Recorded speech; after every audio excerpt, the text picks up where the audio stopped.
si Anta rek mais si député yi nekk assemblée nationale yëpp te c'est des députés du peuple et li ñuy gën a soxla moom mooy li nga xam ne moom la ñuy indi pour orienter pour édifier mais aussi pour améliorer le quotidien le vécu des Sénégalais foofu nekk na lu bëri loo xam ñu ngi leen di xaar voilà aussi il y a Pape Malikou Diakhaté qui s'est prononcé et il a décrypté li nga xam ne moom moo di les forces du Sénégal face aux autres pays yi nga xam ne ñoom ñoo bokk ci CAN bi mu ñëw di wax ne le Sénégal est un pays et une équipe mature mais la CAN sera difficile pour nous. Absolument waaw loolu moom mooy lu may faral di wax gars yi tout le temps bon moi qui vous parle. Si je vous dis que je suis pas le football. Peut-être day doon lu extraordinaire. waaye mais mooy lu may wax tout le temps samay frères yi suñ toogee di wax par rapport ak à l'avancement de l'équipe nationale ak yooyu noonu bon je suis sénégalais c'est très normal que je suis la mouvance. Mais bu ñu fàtte nii nu ñu amee ñun ay professionnels.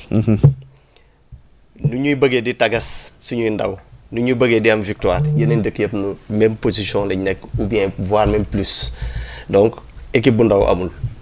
Donc lépp loo xamante ni moom moo jëm ci sport nañ jàpp ni dafa am lu muy àndal. Sport dafa war a ànd ak encadrement bu baax. dafa war a ànd ak financement dafa war a ànd ak li nga xamante ni mooy permettre ñi nga xamante ni ñoom ñooy tàggat seen yaram. management ak yooyu noonu. Voilà donc c'est tout ça. Donc il y a tout un derrière qui est c'est un ensemble c'est un ensemble de trucs. Qui va derrière tout ça.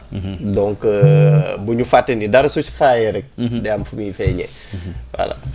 dara bu si faayee day am fu muy feeñ mais leen tout le temps je le dis faut pas que nit di dem si benn rendez-vous yu mel ni rendez-vous continental wala mondial se dire que ne du ma fa jëlee ndam mais aussi faut pas te dire que ne yow yaa mën ñëpp parce que toutes les équipes se valent actuellement fi ñu toll nii benn li Youssou Ndour di way rek naan arène bi benn mbër yooyatu fi toutes les équipes se valent et loolu dafay dem ba si li nga xam ne moom moo di li nga xam ne moom moo di wàllu sport bi donc on prie ñi nga xam ne ñoom ñoo war a ñaan muy askan bi ñaan pour Sénégal jël li nga xam ne moom moo di ndam li ñi nga xam ne ñoom ñoo di les techniciens ils n'ont qu'à faire leur travail mais surtout ñi nga xam ne ñoom ñoo yore wàllu ministère sport il faut une bonne organisation et la bonne organisation dafay dem de la préparation à l'encadrement le logement yooyu noonu yëpp dafay jouer ci li nga xam ne moom moo di état physique ak état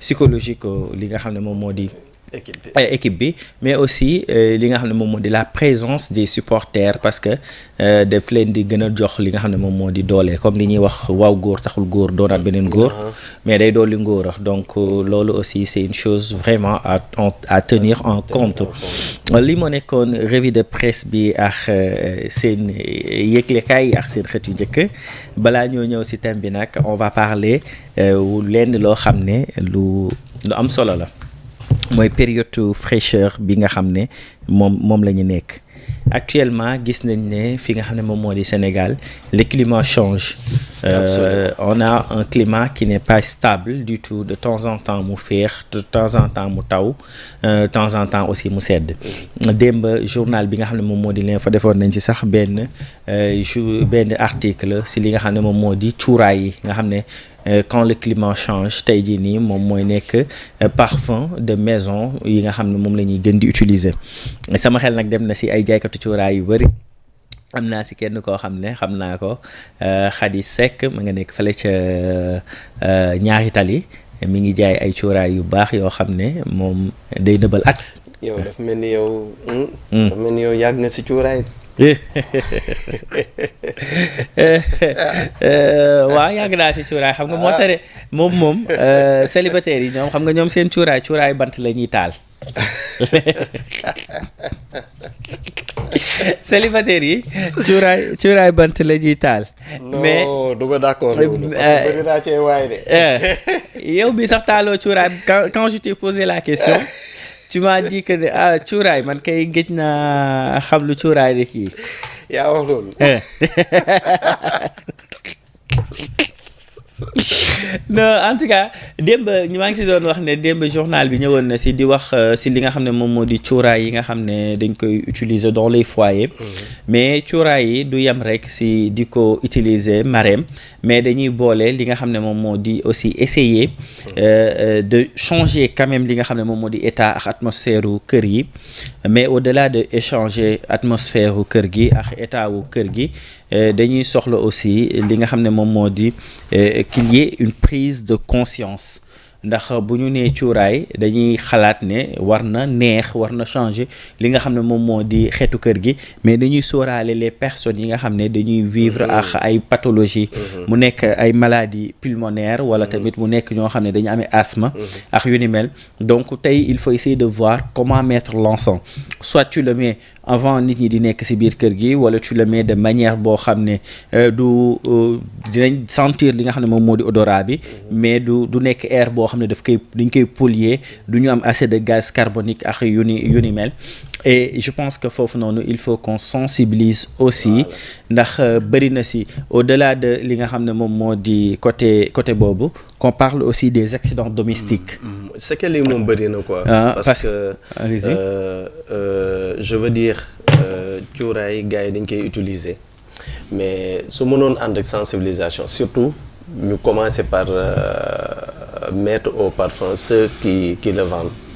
ñi koy jaay parce que ñooñu façon nit bu ne la ñuy gis buy ñëw jënd si di yóbbu seen kër ci kër yi donc à commencer par ces gens là par ces vendeurs là. ñu sensibiliser ñi nga xam te ñooy ñëw di jël si produit yi di yóbbu ci kër yi. en même temps dinañ soxla ñi nga xamante ni seen xel dafa màcc ci côté boobu noonu ñu gën a mën a tagas gën a mën a sensibilité ñaaxaat population bi pour ñu bàyyi xel bu baax a baax ci utilisation bi surtout su nekkee kër goo xamante ni du bëree xale donc parce que accident yi bëri na gis nañu ay xale yoo xamante peut-être dañuy juddu du ñu am benn problème mais au fur et à mesure ñuy dem ba am yenn âge yi ñuy commencer di développer yenn maladies yoo xamante ni xamuñ ko woon or que soo xoolee majorité bi yëpp mën na génnee ci cuuraay ak yenn produits surtout yenn parfum yi nga xamante ni parents yi dañ koy utiliser te duñ bàyyi xel ci sensibilité wu kooru xale. parce que yaramu xale dafa faible dafa sensible. donc nañ ci bàyyi xel bu baax man tout le temps dem ci waxtaan ak samay xarit yi nga xamante ni dañuy jaay. yu mel noonu ay cuuraay ak yooyu noonu parce que nañ bàyyi xel bu baax parce que xale bi soo xoolee surtout xale boo xamante ni dafa am asthme wala dafay développer maladie yoo xamante ni noonu la mel. donc au lieu ngay gën a accident ngay gën a accélérer feebar boobu ci moom.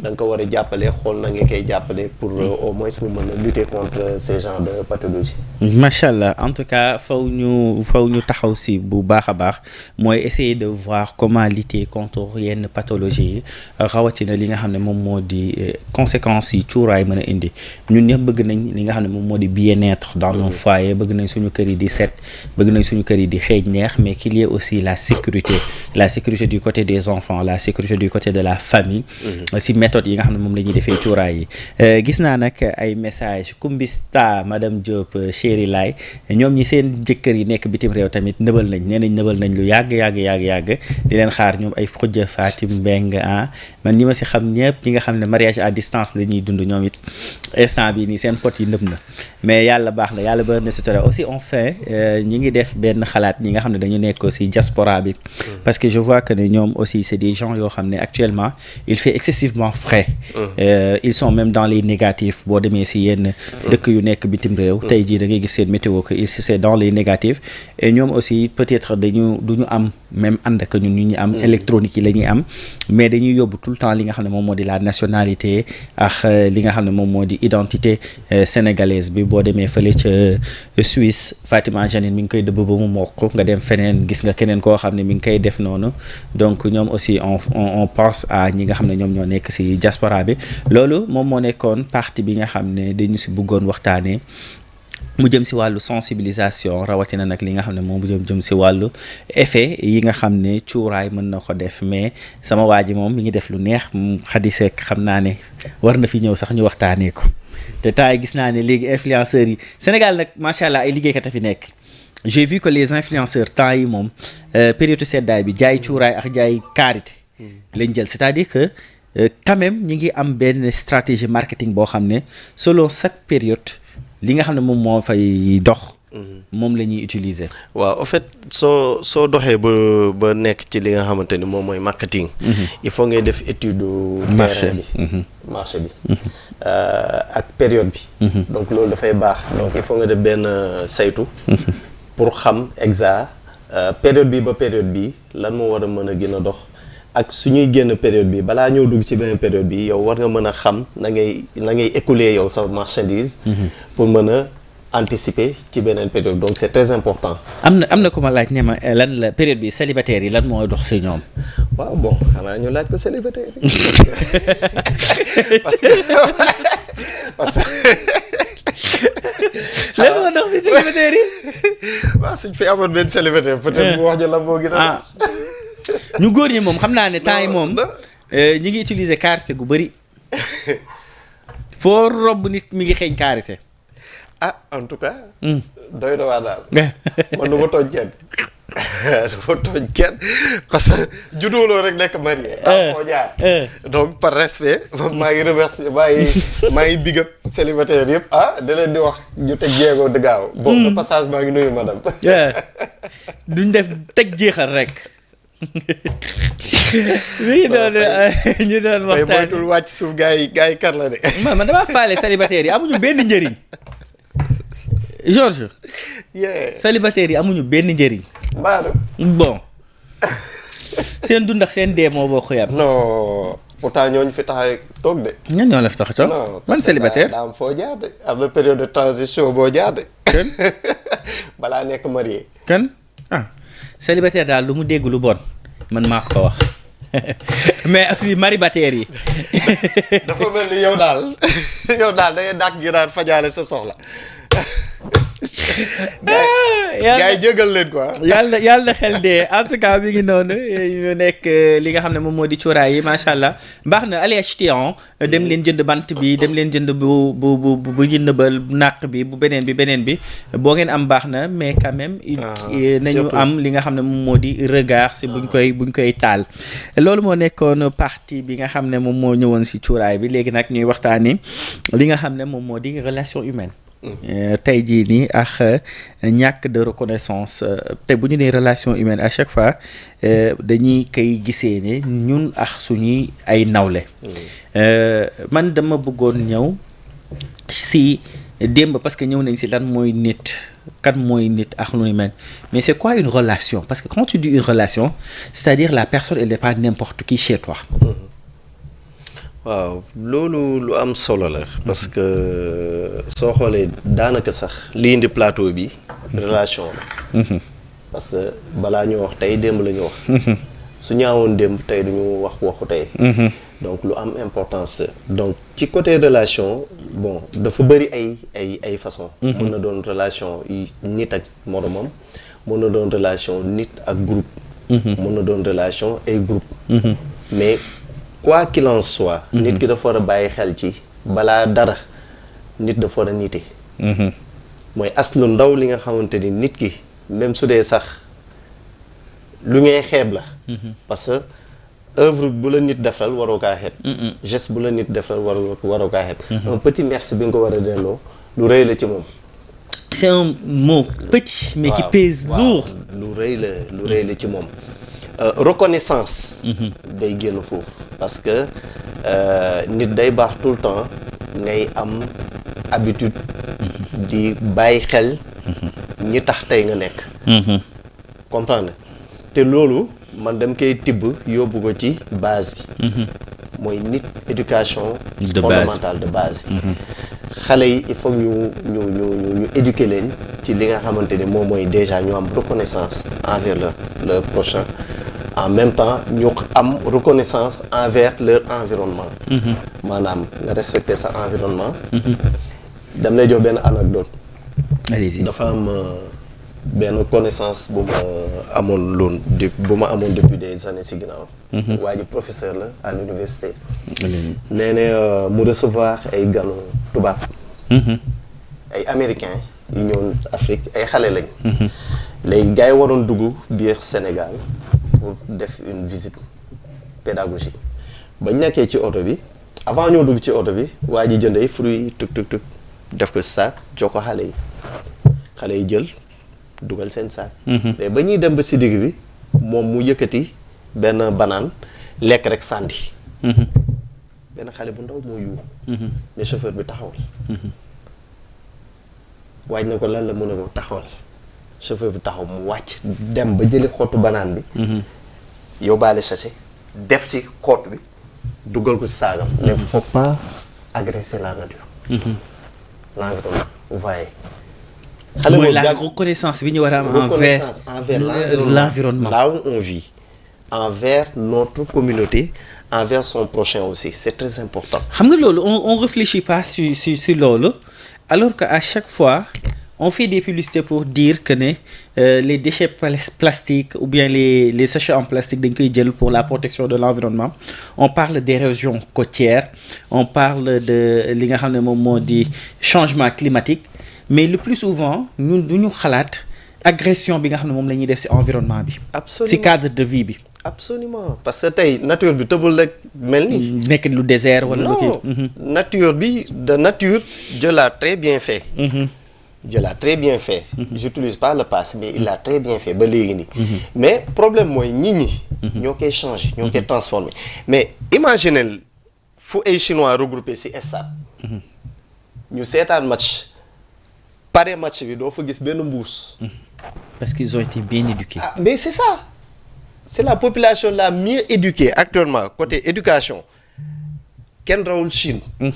da ngay jël sa xaalis wala mu wodd ci mbedd bi da nga koy gis sax ci réseaux sociaux yi. bu ko for wala ay journaux wala ay commandes yooyu noonu dañ koy jël def ko ci benn place ku ñëw jël sa sachet dem sa yoon. kenn du la surveiller mais ils ont su construire leur base. C'est une éducation ou bien c'est des sanctions? C'est l'éducation. Non, c'est l'éducation. C'est la base, c'est l'éducation. Les enfants, il faut les formater positivement. C'est très important. Loolu nag la nit ñi di bon, je ne dis pas qu'on a raté ça. Mais peut-être xalaat bi ñu ci waroon a def. defuñ ci exactement wala amul suivi boobu. Peut-être amoon na dans le passé, on ne sait jamais. Mais amul suivi bi war. Parce que nit soo commencé di tabax doo dem ba yegg ci benn côté benn niveau bi.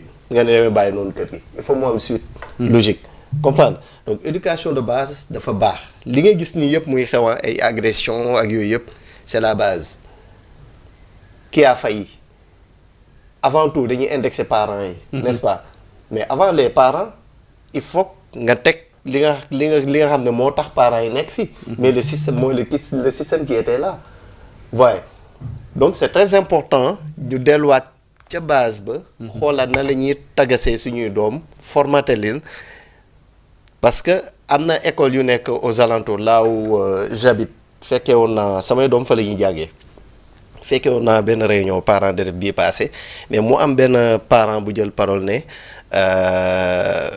doomam dafa dégg keneen ki wax ba saaga rek mu ñëw ne ko kii dafa saaga est-ce que baax na mu ne ko déedéet saaga baaxul mu ne ko saaga baaxul lu tax muy saaga chose yu mel noonu. xale yi il faut ñu éduquer leen positivement ñu jël li nga xamante ne moo baax ancré ko seen bopp yi ñu màggaaleeg loolu parce que loolu mooy tax ñu am benn développement personnel positif loolu mooy tax bu subaa ñu mën di jël parole publiquement te duñu agresser kenn duñu gaañ kenn duñu violer kenn waaye mais xale su dee ba amatul yërmande ci moromam cela veut dire qu'il y a un vécu qui est là. am na plaie bu nekk ci suuf boo xamante ni. waroon nañ ko faj bu yàgg. fajuñ ko mu màggaaleeg moom. loolu nag mooy dem ba exploser. léegi su demee ba exploser nit kooku noonu c'est fini. c'est fini lan la ñuy def jël ko tëj ko tëj nañ ko naam pour éduquer ko pour insérer ko après dans la société mais c'est très important ñu fàttali ñi nga xamante ñoo fi nekkagum suñuy doom ñu am yaakaar ci ñoom suba pour ñu jëriñ pour ñu wutuñu pour ñu defar dëkk bi ñooñu base boobu noonu su yàqoo rek du baax. base bi bu yàqoo du baax mais man damay ñëw si suñuy relation parce que là tu parles de relation bi nga xam ne waajur moom la war a am ak doom. avant sax muy génn wala di sori ñun avant peut-être tu vas dire que ñun suñu génération ba ñuy yar y avait amoon na tabbu dafa amoon suñu diggante suñuy waajur du lépp nga leen doon sañ di wax.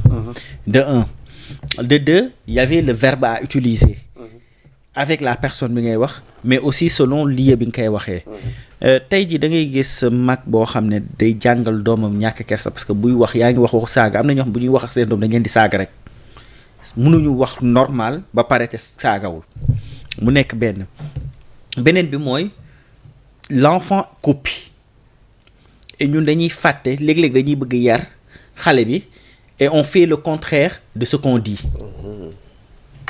moo tax est-ce que du foofu la ñu waroon commencer suñu comportement pour dire que ne ni ngay nekkee si parce que dofuñu dañuy ñun ñooy nekk di nax suñu bopp rek mais dofuñu tey quand on est invité dans une cérémonie bu ñu demee bu ñu xoolee salle des fêtes bi lu mu laajte d'abord balaa ñoo dem nañ laajte li nga xam ne moo di thème bi parce que on va s'habiller en fonction wu fi ñuy dem mais bu ñu demee am na tenue ak retenue boo xam ne selon environnement bi selon lieu bi nañ ko def et pourquoi tenue ak retenue boobu mënuñu ko am suñuy kër mais pourquoi on est trop à l'aise avec nos enfants waaw c'est ça bon ça rejoint un peu li ma doon wax sànq rek parce que tout ça c'est l'éducation parce que nit tëbul rek jóge ci àll dugg ci néegam quoi nit dafa jóge ci kër te généralement nañ ma baal mais généralement mooy li ñoo l'acte reflète l'âme mooy li nga xamante ni moo nekkoon ca parents yi généralement ça se copie chez les enfants même su dee am na yoo xamante ni peut-être xale bi da koy jëlee ci mbedd mi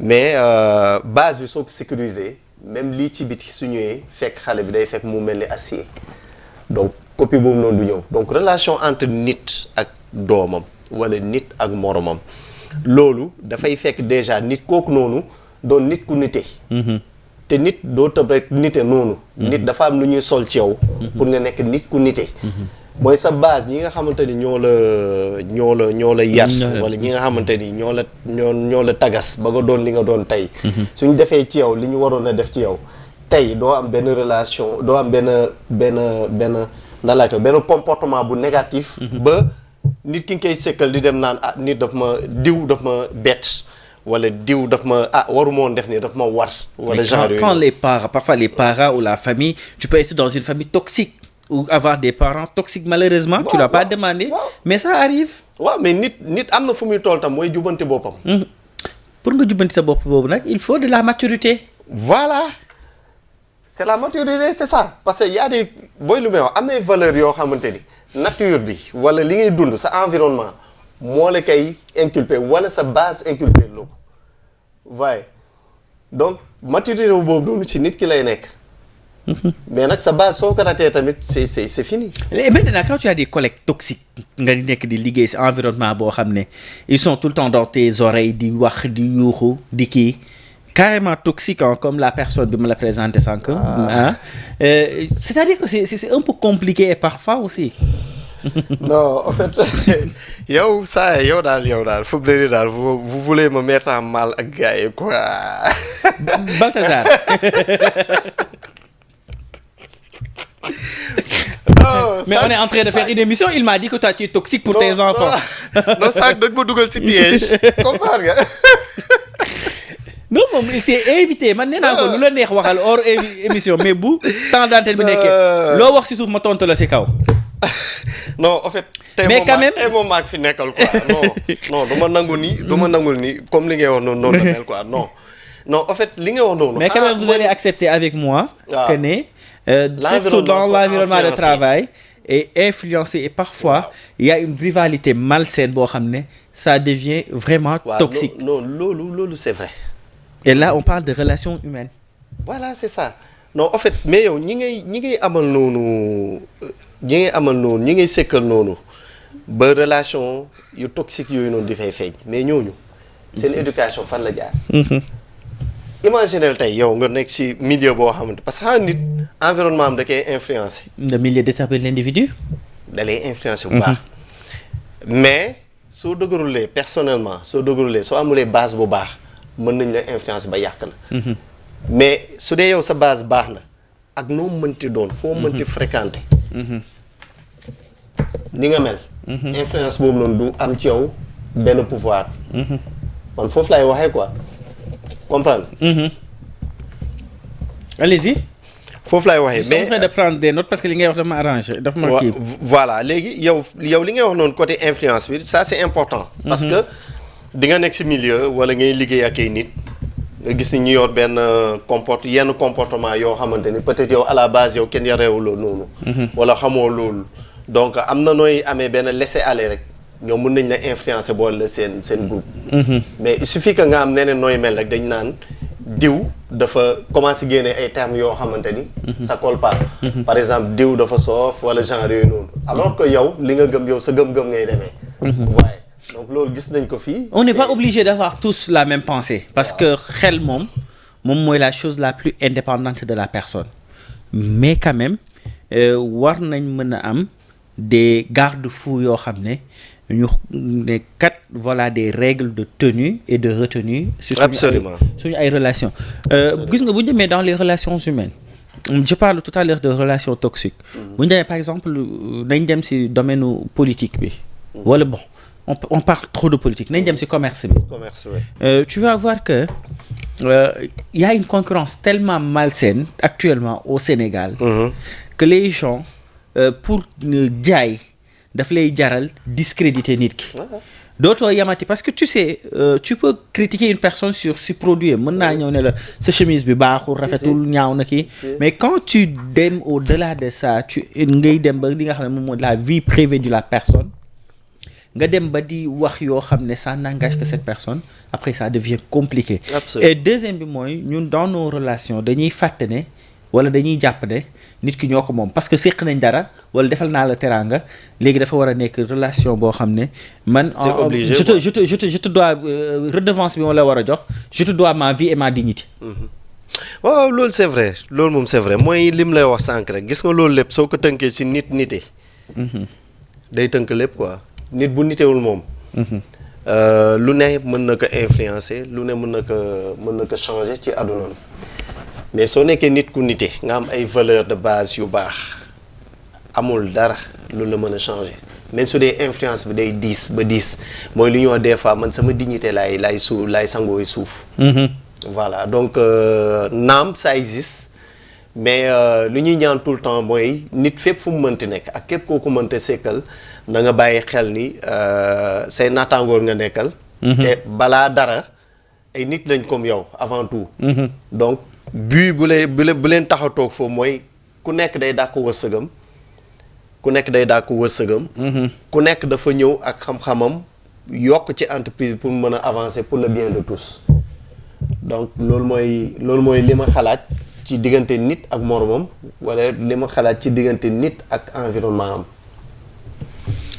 mu nekk loo xam ne yu am solo la mooy nit ak moromam nit ak environnement am ban posture nga war a am naka nga war a taxawee mais Francis nee na faw ñu ñëw si li nga xam ne moom moo di éducation quand je dis éducation je parle d'éducation religieuse ñun fii Sénégal on est 4% des croyants dañu gëm ñi nga xam ne ñoom ñoo di jullit yi diine yi yonent bi sallallahu alayhi wa sallam ñi nga xam ne ñoom ñooy catholique yi dañu gëm li nga xam ne moom moo di diine yi yonent yàlla Isa léegi nag tey jii nii bu ñu demee ci toutes les religions yi nga xam ne moom moo am on parle de dignité d'homme les gens les hommes naissent égaux lañ la wax ñu wax ni yàlla fonkee doomu aadama Dieu créa l'homme à son image ndax fonk ko ñu nekk ci dëkk boo xam ne tey jii nii le discrédit gën a mën a am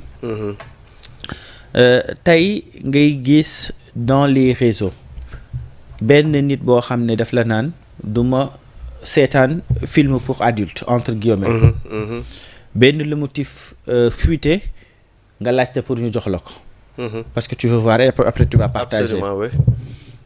ñu nekk ci benn dëkk boo xam ne Georges dañ may wax dara ci Georges ma ne leen noo xamoo leen ko au lieu de nier parce que man je me dis que sa xarit mooy ki nga xam ne tu nies tout après nga dem chercher vérité bi mais tu protèges d'abord ki nga xam ne moom nga xam mais dañu lay wax ci Georges wala Abdoulaye nga ne yéen sax am na loo leen ci dese xamoo leen lépp man mii nekk man yéen man maa leen ci mën a wax et parfois lii graaw mooy gis nga pour nga set dafay jafe parce que ki la yàq la ku la jege lay doon parce que ku la jege lay doon lan moo indi cette situation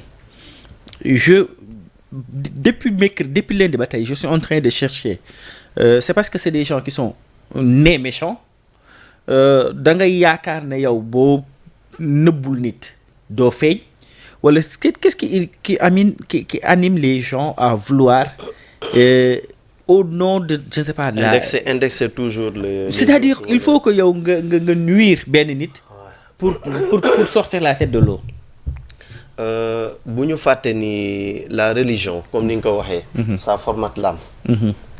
La religion ça formate l'âme. La religion ça permet à la personne de mu mën a na laa koy expliquer ça mu mën a dund ci benn gëm-gëm.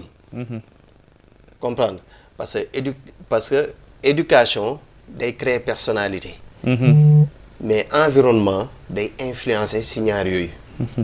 donc yow sa religion lan lay def li nga xamante ni peut-être sa liberté may na la ko sa religion moo lay recadrer tegaat la ci axe. ne la carrément yàlla kat da lay delloo ci yàlla yàlla kat bëggul lii. yàlla kat tere na lii yàlla kat nee na nii walla sa yonenti nee na nii mais nit ki dafa am fu muy toll égoom moo koy pousser muy dugg ci yoo xamante ni day teg fële religion teg fële éducation naam sax ñi ko waroon a jàppale. def nañ seen possible ba ñoom seen waa boobu jàpp nañ ni tey créer nañ une personnalité boo xamante ni. war na mën a jëriñ nation bi war na mën a jëriñ environnement war na mën a jëriñ famille am waaye mais jikko ak borom. pax rek mooy li ñuy wax. te gis nga nit su amulee ngor du dara xott buy dem la lépp foofu la commencé. mais léegi bu ñu tolloo ci globalisation boo xam dañ daan waaye yow da nga daan ngor ñu daan waaye ñi ko fi amul ñëpp dee nañ. waaw loolu laa lay wax nga ne dignité nga ne leen luy dignité. mooy lu mu lay wax nii am na ñoo xam ne bon day am fu ñuy toll dañ ne ñoom ils s'en foutent de tout. baal ma si terme. non c'est dañu ne seen yoon newatul si dara ñoom day mel ni ay bàyyi ma yuy dem nii rek. le temps c'est de l'argent hein. voilà c'est en fait dañuy dem ba finalement li ñu wax sensibilité bu ñu waroon a am ci société bi dootuñ ko faaleeti ñoom li ñu wax mooy ñoom seen bopp point final lépp lu ñu mënti def ba am lu leen arrangé jeex na. mais ce que pensent les autres c'est yoon newu ci. loolu mooy indi yokk yooyu ngay gis nga gis nit ki am benn fumée buy commencé génn ci yaram bi nga sotti ci essence. tegal ko briquet. waaye donc genre yooyu noonu mooy indi yooyu mais nag bon c'est très difficile à canaliser. soo nee loolu da nga koy canaliser te jaarloo ci te mu wóor la nit ki li waroon nekk ci moom li taxoon moteur bi taxoon religion di dund ci moom. dee na. li taxoon éducation de base bi koy parents joxoon bu ko école bi joxoon bu ko société bi joxoon dee na mais attends nit kooku noonu nga canaliser ko day métti. day gis ñoo xam ne dañ leen di jël denk leen nëbb leen jant bi kenn ñaanu ko. nëbb leen jant bi ñu génn mais dañuy préférer delluwaat. et puis waaye peut-être ñoom am nañu. bon nit ku nekk ak point de vue personnel am. parce que aussi la société sénégalaise elle ne pardonne pas yi nga xam ne moom moo di suñu ay erreur suñu faute gis nga tey jii nii li nga wax dafa am importance ba nga xam ne tu vas voir une personne boo xam ne nattu dal na ko ci dara yoon teg ko loxo même bu fayee li nga xam ne moom moo di erreur am les Sénégalais une partie des Sénégalais y en a qui sont tellement méchants da ngay gis ci réseau yi boo reewee sax ñu ne la yow de waroo ree fàttali la li nga xam ne te pourtant tu as purgé ta peine. c'est ça. da ngay am benn ndog-ndog bu la dal ci sa àdduna yàlla moom mi nga xam ne moom moo di miséricorde moom dañ koy tooñ di ko baalu mu ñuy baal. mais Sénégal mooy nekk dëkk boo xam ne da ngay am benn ndog-ndog bu la dal sa dund après nga jéggalu continuer tu fais ta vie 10 ans plus tard nit dafay xëy rek génnewaatal la ko. mooy li ñuy wax tout le temps le passé nous rattrape toujours en courant. ça vient souvent. mais xam nga doo xam fu muy génnee quoi. xam nga nit moytu rek nga mën. mais xam nga yàlla moo xam li nga xam ne moom la bind ci jëwu doomu aadama te nit du échappé li nga xam ne moo di destin wam lii ñu naan ku nar a romb sa bés sa deewit ñaaw. àdduna dafa am noo xam ne yàlla moo tënkee suñu dund noonu.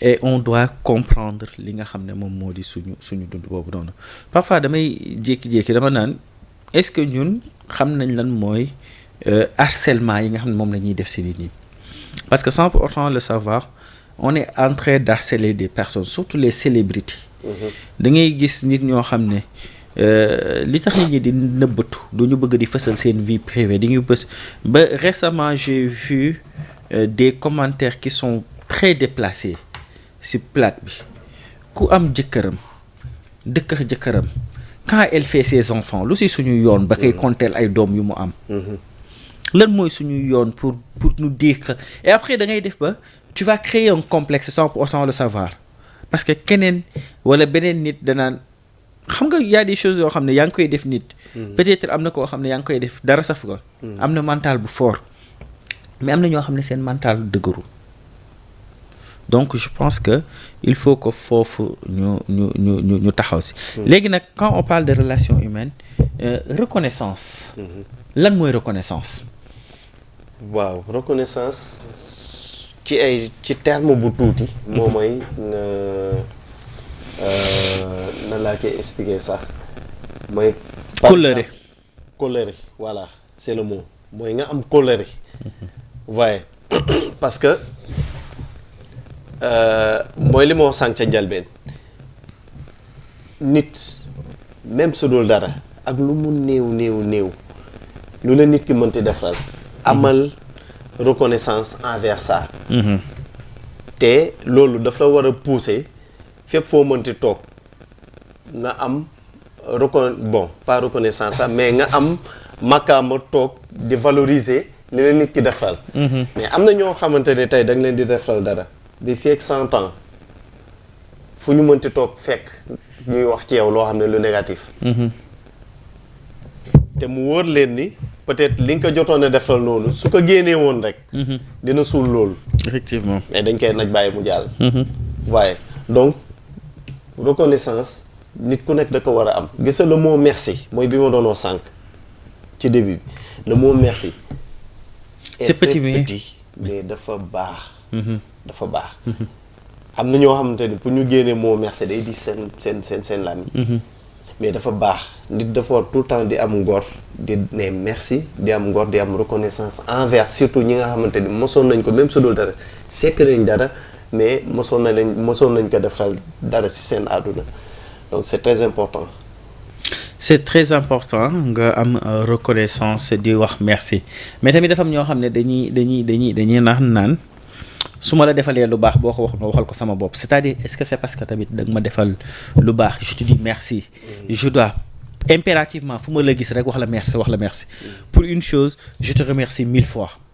non en fait man bon si wax boobu noonu leen rek laa ciy wax quoi nit waroo di vanter wu. waroo di vanter wu soo defee dara def ko ngir yàlla fàttel man noonu lay dundee si je dois faire quelque chose du ma xaar ñu teg ma pression pour ne ma defal dafay am yoo xamante ni da ngay gis ni lii soo bàyyee mu jàll dina yàq lu bëri ba pousser peut-être sax ay famille disloqué wu wala mu dem ba yàq loo xamante ni nit ki nga xamante ni moo ngi ci te xamul sax ni mu koy yàqal mën na ko indi lu graaw nga jaar ci suuf régler ko sans bruit te kenn du xam lu xew lu benn yoon du ñaar yoon du ñetti yoon moom may arrivé te c'est des cas yoo xam te ay cas yu sérieux la lu mu lay wax ni yoo xamante ne mën na dem ba tas famille waaye mais genre yooyu noonu su dee dafa am bul xaar suba dara am nga taxaw naan defal naa diw lii donc pourquoi nga ko doon defal waaye donc lépp loo def seet si yàlla voilà parce que tey yàlla mu ngi lay muural loo xamante ni su ko génne woon dëkk bi tas voilà donc loolu la quoi donc nit warul def dara di xaar en retour ñu ko koy woyal si digg nit ñi ni kon la moo amoon importance que koy def donc tout ce que tu dois faire tu dois le faire de bon cœur surtout mais nga bàyyi ko nga def ko ngir yàlla mais bul xaar en retour nit kooku noonu ñëw di lay remercier surtout ci kanamu nit ñi pourquoi faire voilà pourquoi battre du tam-tam devant le monde comme ça alors que loolu noonu mënoon nga ko def en discrétion waaye donc man personnellement noonu laa gisee vie bi. donc di ñaax nit ñi tamit lépp loo xamante ni war nga ko mën a def pour jàppale sa morom te yàllaa tax def ko bul ci xaar dara. parce que yàlla buñ fàtte ni lu ndaw loo mënti def jàppee ko lu dafa ndaw dina la ci fay loo xamante ni. tôt ou tard soo demee ba toog xalaataat di nga xam ne lii peut-être acte ba la ne moomu jural lii. waaye. macha allah am na solo di nga xam ne acte bi moom jural lii quand on parle de reconnaissance gis nga parfois léeg-léeg tu as beau vouloir dire que ne du ma wax yenn yi wala du ma wax ñenn ñi man tout le temps damay poser wu la question l'utilité des politiques pour les Sénégalais ndax amaana am na si ñenn si waay politique yi dañuy jël askan bi rawatina ndaw ñi di leen utiliser. suñ leen soxlawee pour ñu soxla li nga xam ne moom moo di ay nit ñu taxaw pour politique ñu utiliser leen pour ne yéen la ñuy xeexal mais bis bu seen ceeb nooyee ñu fàtte la am ñenn ñoo xam ne dañuy nekk ci politique bi nekkuñu fi pour askan bi et pourtant foofu noonu à côté lay am des personnes yoo xam ne dañuy amal utilité réew mi. te duñ def bruit. xoolal te duñu def bruit. J'en connais une personne, wallahi al-azim, il est en train de faire des choses extraordinaires. Extraordinaires, je dis. Man, personnellement, impacté na positivement si sama dund. te bi ma ko xamee matul at. ba si correct ak yeneen yu ñu mel mais dafa am ñaar ba ñetti yëf yoo xam ne si semaine bi rek def na ko. yoo xam ne tey jii les politiques devaient en parler d'abord dañuy ñëw ci les influenceurs. Tu peux pas être influenceur on peut pas vouloir une chose et son contraire. Tu peux pas être influenceur ba pare di def yenn yi. tey jii nii demal ñi ngi xeex di wax carte gi nga xam ne xale yi ñi ngi koy carte. réseau yi nit ñi ñi ngi ci wax. le fait que xale yi ba parce que vagabondage bi am yépp lenn moo nekk à l'origine c'est les jeux de hasard. xale yi am jël appartement di def ay sextape di def ay trap ak yeneen yi ñuy wax yépp fan la ñu jëlee xaalis bi c'est dans les jeux de hasard. tey jii nii il faut que ñu xool naka la ñuy protéger xale yi parce que réseau de transfert yi ngay fayee démb j'ai vu une personne si TikTok bi mi ngi koy wax réseau de transfert yi nga xam ne moom moo fi am yi fi gën a bari yi nekk si téléphone yi. boo koy ubbi dañ lay laaj sa carte d'identité. donc bu ñu xoolee nit ki war nañ xam âge nit ki pour xool ndax nit ki war na am accès ci jeu bi wala warul am accès ci jeu bi mu nekk de un.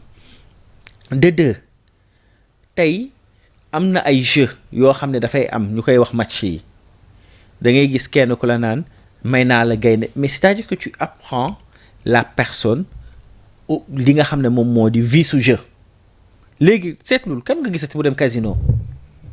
kan nga gisati mu dem ci bërëb yi ñuy di daan carte xaalis di kii sa biir kër ngay toog di jouer et tu le fais de manière publique ñu lay may ay gaynde ay leneen bi ma mënul supporter mooy quand tu dis utiliser sama code non tu vas pas influencer une personne boo xam ne dafa war a utiliser sa code pour jouer ci loolu la personne bi ma lay wax ne dafay influencer non seulement mi ngi def ay liggéey yu am solo yoo xam ne daf koy def ci biir réew bi bitim réew bi mais tey rek j'ai vu ci TikTok que y a un Sénégalais bu nekkoon Sénégal bu nekkoon extérieur nekk fa di jàng pare am problème ba ñu waroon rapatrier kaax yeneen bugguma dugg carrément ci histoire bi mais moom il a utilisé li nga xam ne moom moo di vitrine am bu mu am muy plateforme am muy communauté am muy image am ba tey cette personne am na promesse d'emploi.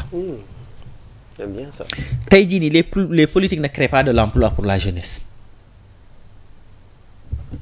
boo mënee nekk feneen nga mën a xool naka laay mën a defee ba jàppale nit ki pour mu am emploi naka laay jàppalee nit ki pour mu bokk ci loo xam ne dañ koy def lu baax c'est-à-dire genre influence yi la ñuy xaar genre personnes yi la ñu war a publicité genre personnes yi man je trouve que c'est des personnes yoo xam ne à présenter pendant les mois de décembre janvier comme homme de l'année ñoo xam ne dañ leen naan ñii kat def nañ lii parce que ñaar moo si am gis nga ñun ñëpp ñoo soxla reconnaissance. La personne elle va se dire que ne li may defal sama askan ak sama communauté vraiment amal na ma njëriñ parce que c'est une communauté qui est reconnaissante. Mais aussi li may defal sama askan ak sama communauté am na solo parce que gis naa si bu dee benn ni sax baax na si. Mais non ñooñu duñ leen soxlawuñu leen. tey Sénégal on a besoin dans les plateaux dans les rencontres fépp fu ñu jëm que des personnes yi nga xam ne dañuy ñëw pour discréditer nit ñi. dañuy ñëw pour jël li nga xam ne moom moo di la dignité humaine. dañuy ñëw pour yàq li nga xam ne moom moo di le peu de bienveillance le peu d'éducation bi nga xam ne jot na des ci ndaw ñi.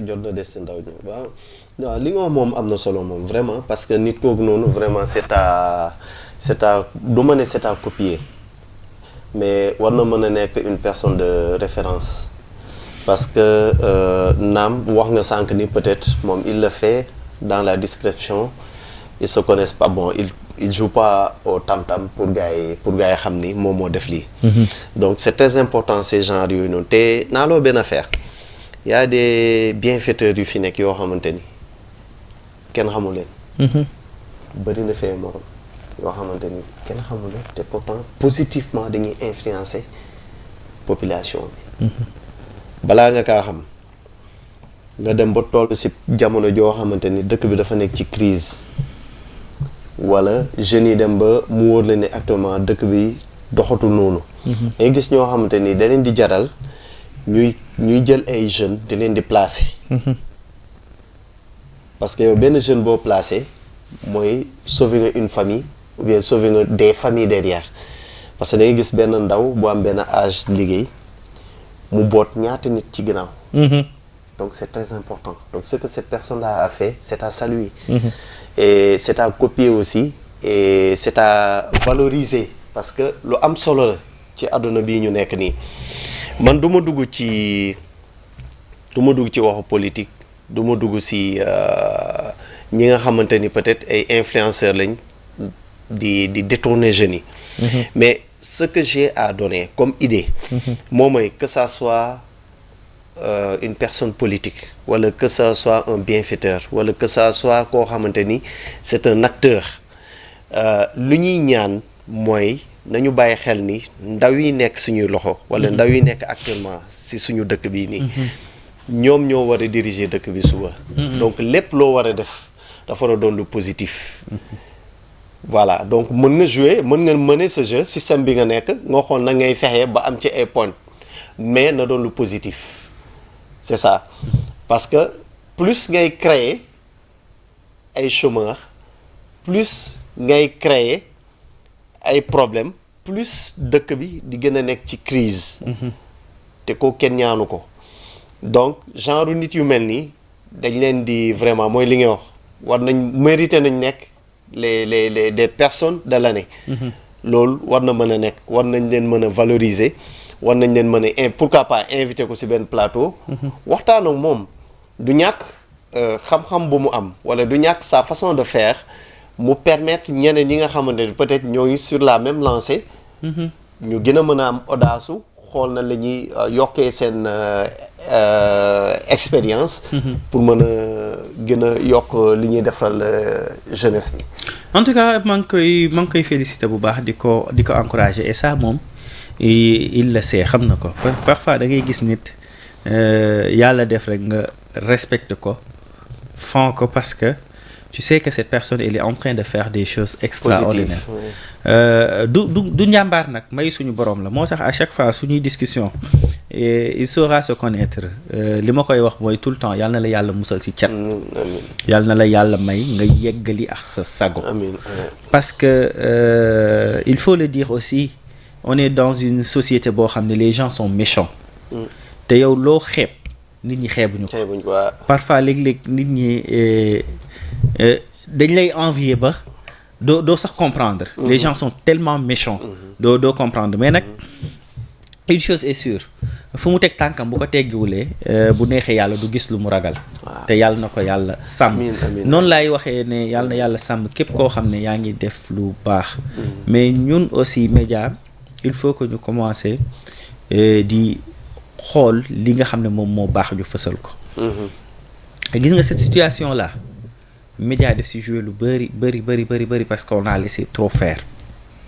Il y a beaucoup de dérives yoo xam ne ça devrait pas tey jii nii yegsi sur la place publique gis nga am na problème yoo xam ne ci biir néeg lañ koy régler am na ñuy régler si ëtt am na ñuy régler si pénc mais loo war a régler si néeg boo ko régler si pénc yow yaa toroxal nit ki. yaa toroxal dëgg la. yow yaa toroxal nit ki. en tout cas loolu moom mooy li nga xam ne moom lañ doon indi si thème bi ñuy waxtaanee li nga xam ne moom moo di relation humaine. mais aussi li nga xam ne moom moo di la reconnaissance puis doon dalal ki nga xam ne moom moo di Georges léegi nag dañuy waxtaanee leneen Georges. mooy ab li nga xam ne teg ngeen ko. muy projet nu seen projet bi mu tudd. ak na la demee. waaw en fait projet bi tax ma ñëw tey. à part waxtaan bi. mooy projet suñu xel. waaw mooy projet suñu xel projet la boo xamante ne label FBC production bu Yëmbal moo ko teg bi nga xamante ne man mii di wax ak yéen bokk naa ci membre fondateur yi donc label bi dafay yëngu ci lépp lu jëm ci côté production ak lépp lu jëm ci côté artistique. Voilà donc di remercier di nuyu tamit ñi bépp membre bu nekk ci label bi. Donc de passage ñoom tey ñoo mu yónni pour ma waxtaan ak sénégalais yi présenter leen projet bi suñu xel point sn donc di projet boo xam ne dañ ko teg c'est une plateforme buy permettre artistes yi fépp fu ñu mënti nekk à travers le monde au Sénégal ñu mën a dugg ci plateforme bi gis ci seen bopp parce que suñu xoolee ay at ci ginnaaw man mi di wax ak yéen j'étais rappeur. Voilà maa ngi woon ci milieu bi. mais li waral projet bi am mooy temps yii noonu suñu problème leen noonu mooy visibilité. te je pense que c'est toujours d'actualité donc visibilité pour ceux qui n'ont pas de voix visibilité pour ceux qui habitent au bout fin fond du Sénégal. Voilà donc d'où la création de ce projet pour permettre leen ñoom il suffit juste ñu am. soit accès téléphonique wala ñu am accès internet suñ duggee ci site bi dinañ mën a télécharger benn fiche bu leen di permettre ñu répondre au questionnaire envoyer ñu ko il y a une intelligence artificielle qu'on a développée boo xam ne moom mooy traiter dossier bi article bi mettre ko en ligne donc ça c'est de un de deux mooy dañ ciy def de temps en temps des exclusivités des hits d'actualité yoo xamante ni bon chaque mois dañuy jël 10 hits wala 20 hits yoo xamante ni dañ leen di publier gratuitement sur le projet suñu xel et ce qui est important mooy comme on a eu la protection de du CDP le comité de la protection des données personnelles voilà donc données yooyu noonu nit ñi di ñuy jox dañ koy protéger donc kenn du ko mën a télécharger ci biir suñu xel benn hub la boo xamante ni nit ku ci dugg dina am possibilité suivre les émissions bon les nan laa koy waxee les films télévisés yii di am que ça soit africain que ça soit sénégalais donc du coup dina leen permettre au lieu ñuy dem ci par exemple YouTube di recherche ak yooyu noonu suñ duggee suñu xel dinañ am possibilité suivre ko en temps réel wala suivre redifféré yi ça c'est de deux de trois mooy lépp loo xamante ni émission la yoo xamante ni jotoon nañ ko def ñun dans le passé soo duggee suñu xel dañ koy gis et puis da ngay gis tamit la mouvance mooy actuellement musique yi gars yi génnee par exemple ñii di def mbalax variété ñoom tam soo duggee ci biir da nga leen di gis ce qui est plus attirant sur le projet mooy quand on entre sur le site aussitôt il y a une intelligence artificielle qui est là pour vous question boo ko mënta poser de lay tontu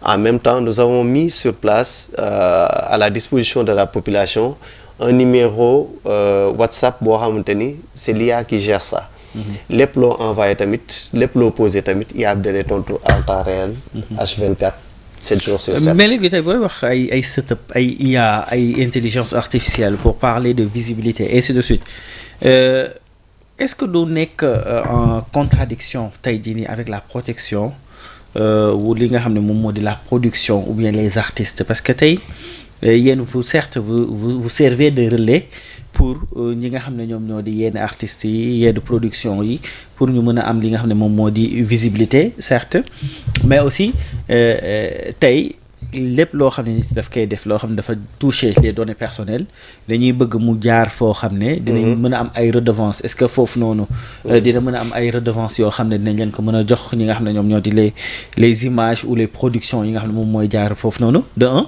de deux pourquoi ma ne ndax du servir de frein parce que par exemple quand vous republiez léegi yeneen sites yi nga xam ne foofu la ñu waroon dem pour jënd faax yooyu noonu comment ça va se passer? Oui, c'est une pertinente question et de me les remercier pour ça. En fait, l'IA est une messagerie, juste une messagerie d'accueil qui permet d'accueillir et d'informer ceux qui entrent sur le site sans le comprendre ou ceux qui veulent connaître quelque chose sur ce qui se passe actuellement au Sénégal ou ce qui se passe dans le projet. IA bi loolu lay liggéey mais l'IA ne va pas puiser les informations et les données à celui qui a fait la requête. Par exemple tey nit ki su duggee ne par exemple dama soxla woon nga jox ma lii lu jëm ci kii da ne je suis désolé je ne peux pas donner ces données je ne peux pas vous informer concernant ces données personnelles parce que mon rôle se limite à vous donner des informations concernant le déroulement du projet. Donc côté boobu noonu ça a été réglé. IA loolu serveur lay doon rek juste ça. Non IA la. serveur réfléchi la. Non en fait c'est une IA. C'est une IA parce que on a deux IA. da nga am IA boo xam ne machine learning la am IA boo xam ne deep learning la. man mii di wax yow je suis informaticien. C'est moi qui ai développé ça. Donc l'IA ne fait que accélérer ou bien ne fait que rentabiliser le travail qu'une personne pouvait faire avant. Par exemple yow li nga nekk di def ni su ñu amoon ni benn machine boo xam ne on l'a programmé ak intelligence artificielle day nekk à votre place. Voyez. Donc c'est ça. Et je pense que nous on risque nos places parce que foofu la ñuy jëmi de. waaw monde bi mooy dox te jamono suy dox moom. Bon en fait quand on dit qu'on va assister à des concerts yoo xam ne ay intelligence artificielle mais c'est en vogue actuellement moo ngi am parce que soo xoolee ak monde bi fu mu toll nii nekk nañ ci yeneen peut-être ñu ñoo toll fii mais actuellement monde bi avancé na d'une façon boo xamante ni mënoo kaa imaginer. waaw léegi attends je voulais poser une question balaa ngaa développer fii avec le développement des TIC. Avec l'intelligence artificielle ak yu ni mel est-ce qu'on va pas déshumaniser le monde à un moment? Bon je sais que fii ak ay at ci kanam moom nature bi monde bi lépp dina changer parce que soo xoolee pratiquement la robotisation va tout contrôler. fa lañ jëm et malheureusement da ngay gis actuellement greffe yu gars yi di def di jëlee intelligence yoo xamante ni peut-être dañ koy cumuler ak la nature humaine. Donc finalement bon mën na créer leneen loo xamante ni la nature en tant que telle va disparaître. waaw te loolu kenn ñaanu ko quoi. loolu kenn ñaanu ko donc damay dellu siwaat ci li nga doon wax sànq concernant la protection des données. Vous savez. Le pourquoi on a passé au CDP et au BCA autant actuellement mooy SODAV. Voilà parce que déjà on s'est déjà protégé. On a proposé présenter le projet. On nous a mis en contact avec des avocats. ñu débattre ci projet bi moi en question maa doon piloter loolu et bañ débattre ci question yi ñoom ils nous ont donné des directives. Raison pour laquelle ma lay wax loolu parce que vous savez pourquoi des artistes nous donnent leurs données. Nous on publie les données tey yow soo nekkoon artiste ma jël sa données à votre insu su la neexee mën nga ma topp. Parce que j'ai utilisé une œuvre boo xamante ne aw ma autorisation publier ko. Voyez donc logique bi foofu lay demee. Looloo tax. Quand vous parlez de ça tout à l'heure peut-être l'IA a été écartée parce que l'IA ne puise pas ces informations pour donner ça à la population via le site. Comprendre mais les données que les populations, les artistes nous donnent, ce sont eux-mêmes qui nous ont donné ça. Et ils savent qu'on va publier ces données. Donc foofu noonu amul benn recours bu fa am comprendre. léegi ça c'est de un. De deux mooy artiste bi autant nan lañ doon def comme jamono mooy dox. autant nan lañ doon def mooy ñun dañuy jël suñu téléphone woo artiste bi. joxante ak moom rendez-vous déplacé wu distance bu mu mënti doon ñu déplacé dem ba foofu jël moom interview jël moom lépp jël ko ñëw jox ko benn journaliste bi traité ñu article bi nga fay journaliste bi ba pare mettre ko sur le site. Voyez. Donc maintenant avec la technologie en un clin d'œil on a toutes ces données. Avec son accord pour def ko sur le site homologué et protégé. Par ces entités qui sont derrière nous. Et on remercie de passage aussi la FDCIC, le FDCIC. Parce que ñoom soo xoolee ñoom ñoo financé aussi relais bi nga xamante ne actuellement la version 2 du projet Suñu Xel.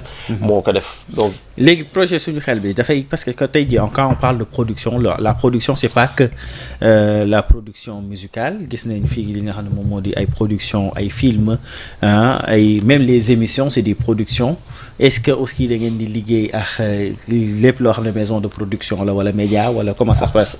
Absolument. À l'heure où je vous parle comme ça on est en train de faire des conventions ñoo ngi def ay conventions. Avec les maisons de production. ñoo ngi def ay conventions aussi avec des maisons de production du Sénégal et d'ailleurs. Du monde entier. Parce que ak la première version. amoon nañu ay conventions yoo xamante ni. extérieur la jógee comme Europe comme Afrique ak yooyu noonu.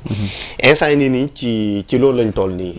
donc qui dit que affaire bi su jàllee convention yi su jàllee on va devoir tenir des rencontres avec eux pour am seen accord su ñu amee seen accord ba convention bi jàll ku nekk signé lu muy signé après donc là on pourra travailler ensemble. est-ce que du boo ngeen demee ba ci biir maison de production yi duñu leen ne ñun boo xoolee dañuy publier en une heure de temps 30 minutes ñu yegg ci autant de vues est-ce que c'est-à-dire après yéen qu'est-ce que vous offrez de plus que. ñi nga xam ne day am jot nañu am visibilité. D'accord yow je comprends votre préoccupation en fait. Suñu Xel le pourquoi ñu mën a quitter fii ñëw foofu noonu. parce que par exemple ñun l'émission qu'on est en train de faire là dafay passer en même temps en streaming sur YouTube ak Facebook peut-être am na ñoo xam ne physiquement seen kër yi ñu ngi suivre. Après tu vas dire que données yooyu sax c'est un peu compliqué pour nga mën a am données yi statistiques yi mais sur YouTube boo demee di nga gis ñi nga xam ne ñoo nekk di en train di suivre émission bi boo demee ci Facebook di nga gis ñi nga xam ne ñoom nekk en train di suivre léegi qu'est-ce que vous offrez de plus pour que ñun ñu war a mën a jël émission bi yóbbu ko sa plateforme. Très bien, excellente question. En fait je comprends votre préoccupation en fait Suñu Xel c'est un hub. Vitrine la. Gis nga actuellement on est en train de signer des conventions internationales. Imaginez un peu le monde qui est derrière tout ça qu'il entre dans Suñu Xel. suñ duggee sa page yow ñu gis tout ce que vous faites peut-être dina am entité yoo xam ne amuñu woon loxo wala les moyens qui les permettaient d'atteindre tout ce public-là. Vous comprenez un peu. Maintenant le nombre de vues qui sera exécuté via la plateforme Suñu Xel sera pointé directement, puisé directement sur votre page. Okay. Il n'est pas dit que données yi lañ jël ñun stocké ko. Parce que on pourra pas. On pourra pas parce que ça demande une banque de données boo xamante ni boo xamante ni dafay ngand. J'ai compris. Mais c'est juste des links qu'on fait. Directement de votre source. Venant vers nous. Vous servez cliquer day dem directement ci yéen. Vous servez de miroir. Voilà, comme ça day nekk reflet. Voilà c'est un hub. boo xam ne bu à partir de plateforme GTV boo ngeen jëlee émission d'aujourd'hui. waaw ngeen republier ko foofu noonu. yéenay gagné vue bi. vue bi dañuy gagné vue yéen da ngeen di gagné vue. vous allez ratisser large vous allez montrer mais yëpp vue yëpp dafay. retourner wu ci base bi. voilà léegi nag vous allez gagner de la visibilité. ok vous comprenez un peu. ok voilà c'est en tout cas ce fut un plaisir kontaanoon naa recevoir la ci plateau bi monsieur Georges Francis Mendy bu suñu ëpp lan mooy nekk sa dénkaane. waaw sama dénkaane mooy déjà remercier équipe bi vraiment ça a toujours été Mr Pay. donc le Pay d'hier. La même personne hein. Mais surtout ak tooñ bi quoi tooñ bi daal boo si yokku quoi. Mais pourquoi chercher le complexe quand il y a le simple. Voilà di remercier sama waa koñ. di remercier ñëpp ñu dëkk Yëmbal parce que on est de Yëmbal Nord. Voilà di remercier sama waa kër ma maman Véro ma femme Jackie mes sœurs frères et sœurs di remercier sama waa structure surtout à label FBC voilà à commencer par le directeur général man en personne ba wàcc ci suuf donc équipe bi yëpp fàttewuma leen donc di remercier aussi sama lieu de travail aussi parce que personnellement je suis informaticien à Euromède Université donc di leen di jaajëfal ñëpp ñi nga xamante au Mamel. Ok. Je suis le chef de département informatique là-bas. Ok. Donc di remercier waa ñëpp ñi nga xamante ni vraiment. de près comme de loin. ñoo ngi may support. ñoo ngi may encourager. ñoo ngi may jox seen temps seen conseil vraiment di leen di ñaanal et puis di leen di wax ni projet baa ngi nii suñu xel et vous avez l'exclusivité sur la version 2 maa ngi la ko doon wax keroog. Donc j'ai eu à échanger avec pas mal de télévision ak yooyu noonu pas mal de radio aussi d'ailleurs sax am na ñoo xam ne dañu war a déplacer wu ñëw kër ga mais keroog ba ñu waxtaanee rek dama ne non pays xaaral ma jox ko exclusivité bi quoi. En tout cas maa ngi la si remercier bu baax a baax si accord bi nga ñu accordé l'invitation de un de deux bien sûr le fait que nga ñëw def déplacement bi partager ak ñun non seulement suñu thème bi mais partager ak lii parce que ñun aussi on est une télé ouverte. On est une télé boo xam ne on est pour le Sénégal mais aussi un Sénégal pour les Sénégalais. Donc faw ñuy fësal man tout le temps ce que je dis plateforme bi chaise bi tant que maa ngi fiy toog tant qu'on peut aider tant qu'on peut orienter loolu moom mooy li nga xam ne mooy suñu rôle.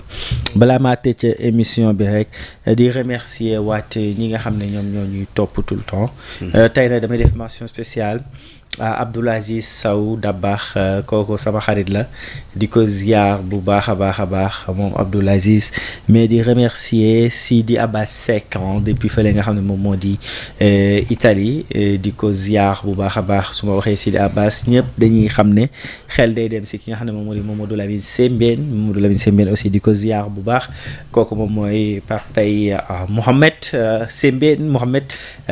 di ko ziar bu baax a baax moom Sidi Abbas gis naa El Hadj Bay sa kii bi message bi maa ngi koy ziar bu baax a baax